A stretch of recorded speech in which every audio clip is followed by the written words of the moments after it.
We are talking about exchanges of assets. Used to be called non-monetary exchanges, where one company is saying, I have this piece of equipment and I'd like to trade you for your piece of equipment, and there may or may not be money involved in the transaction, whether it's given or received. Okay?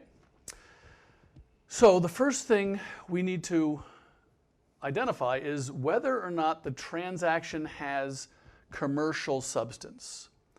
Commercial substance means it's a legitimate business transaction for business reasons.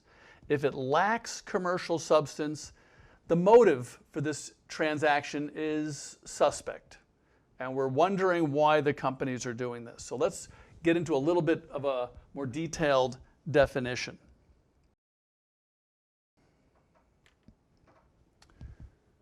Commercial substance is when cash flows will be different as a result of this exchange.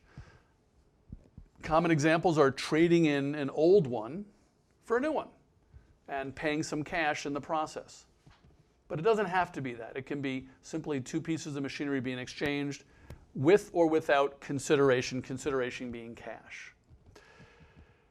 It's a legitimate transaction if it has commercial substance. When it lacks commercial substance, the cash flows aren't really any different as a result of the exchange. For example, with commercial substance, maybe we're saving money because it's more fuel efficient and it requires less labor hours or less maintenance, or it's, who knows, there's some advantage to the machinery. But when it lacks commercial substance, we're not sure what drove the transaction in the first place.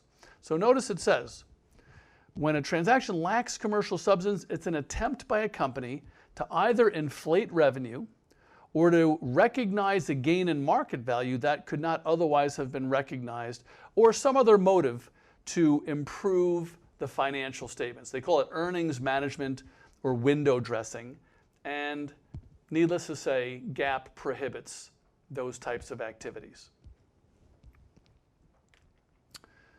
We need to recognize a few rules relating to these transactions. A gain or a loss is simply the difference between the fair value or fair market value and the book value of the asset we are giving up in the transaction. That'll be the gain or loss, the difference between book value and fair value of our asset that we are giving in exchange for another asset. When the fair value is greater than book value, it's a gain. And when the fair value is less than the book value, it's a loss. Very straightforward. Okay, so notice, with commercial substance, when a transaction has commercial substance, you recognize the gain and the loss. Very straightforward. When the transaction lacks commercial substance, we still recognize the loss, because that's conservatism. Show them the bad news as soon as you're aware of it. However, gains, we have to identify what other elements are in the transaction, because that'll help determine how we account for the gain. So notice, if there's no cash involved, or if we have to pay cash in addition to giving the other equipment up, then we defer the entire gain. And I'll talk more about that in a little bit. If we receive some cash as part of this transaction, then we're going to recognize part of the gain. And there's a very specific rule we have to be aware of. If the cash that we receive is equal to or greater than 25% of the total value received, when you add the cash plus the machinery that we're receiving, it's fair value. If the cash is 25% or more, then we're going to recognize the entire gain. It's considered to be what's called a monetary transaction. If the cash received is less than 25% of the total value that we receive, then we're going to recognize part of the gain. And we have to calculate a percentage. Okay? So note that losses will always get recognized, whether the transaction is commercial substance or not. It's the gains that you have to be aware of. So here's an example. We're going to illustrate a few of these different scenarios. ABC Company exchanges construction equipment with XYZ. ABC has a book value of $100,000, which is cost $250, minus accumulated of 150, and the fair value of that equipment is $130,000. So we can see right off the bat, book value 100, fair value 130, there's a gain of 30,000. We'll see how we account for it in a moment. Now we're also going to make a cash payment of $40,000. So if we're giving up an asset worth 130 and we're paying another $40,000, then the machinery that we're receiving has to have a fair value of 170. It wouldn't make sense otherwise. Okay? Now we'll assume the transaction has commercial substance. When the transaction has commercial substance, we simply recognize the gain and we record the new equipment at its fair value. So I like to refer to this as building a journal entry. We know that we paid cash, so we know we're going to credit cash for 40. We know that we gave up old equipment that had an original cost of 250, so we have to credit the equipment for 250. And we have to debit the related accumulated depreciation of 150 to get the old asset and its depreciation off the books. So start with the debits and the credits that you understand, what you know what to do with. Okay? Now, since the transaction has commercial substance, we get to recognize the full gain, so that's a credit. Remember, gain's like revenue. Credit gain for $30,000, and then even if you weren't 100% certain what to debit the new equipment for, it's simply the balancing journal entry, which happens to be its fair value of 170. Okay?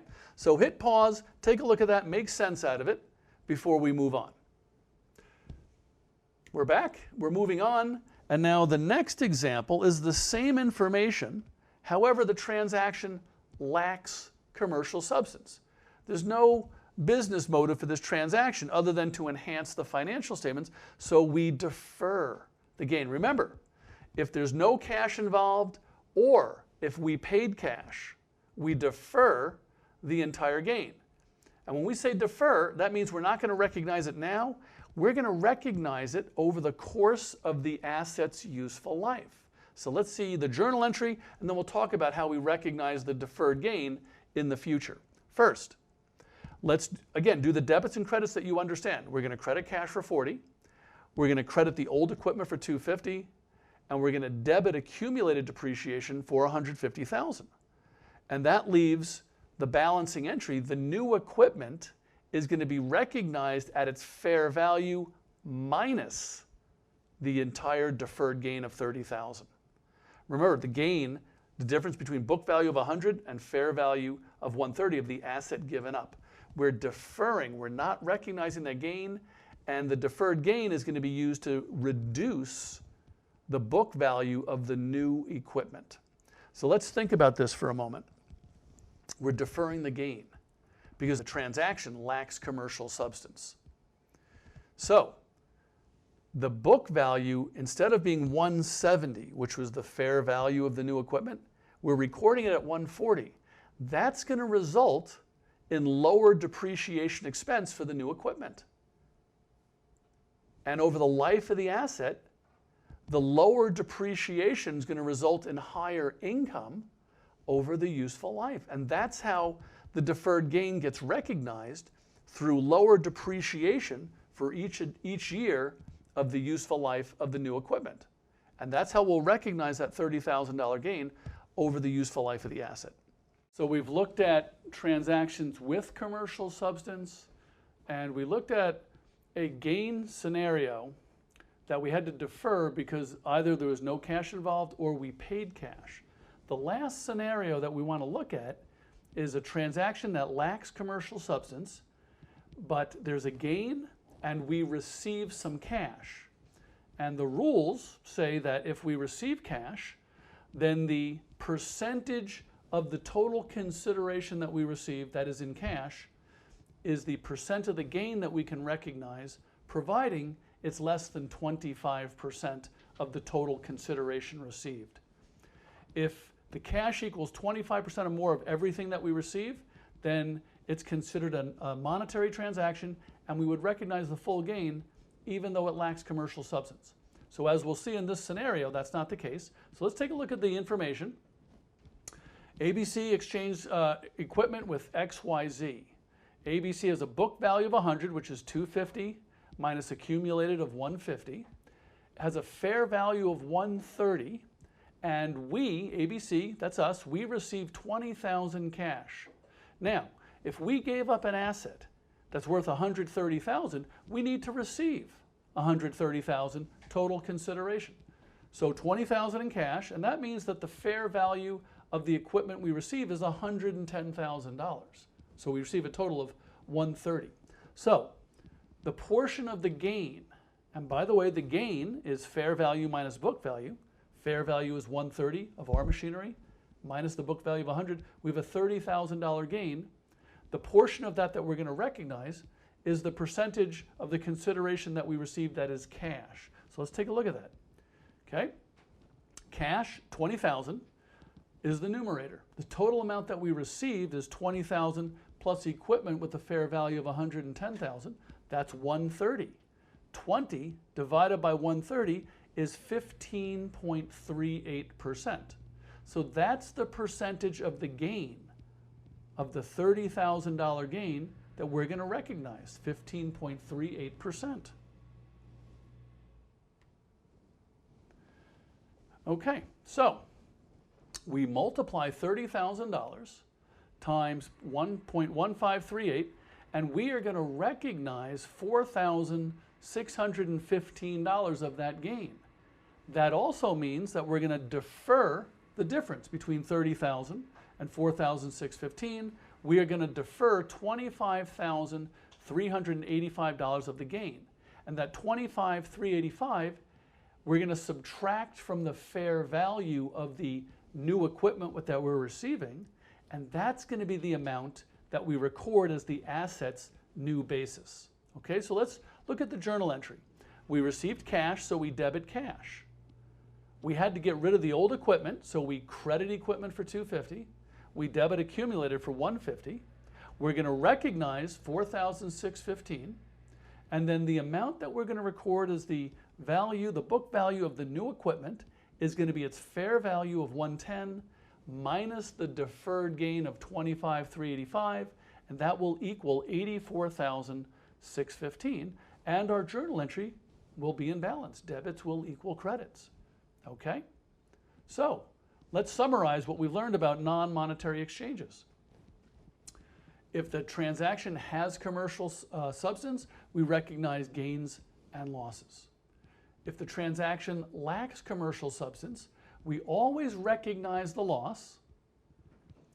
The gain will be completely deferred if there's no cash involved in the transaction, or if there's cash paid by us as part of the transaction. And the trickiest scenario is this one right here, where the transaction lacks commercial substance, we have a gain, and we've received some cash, so we're going to recognize a portion of the gain.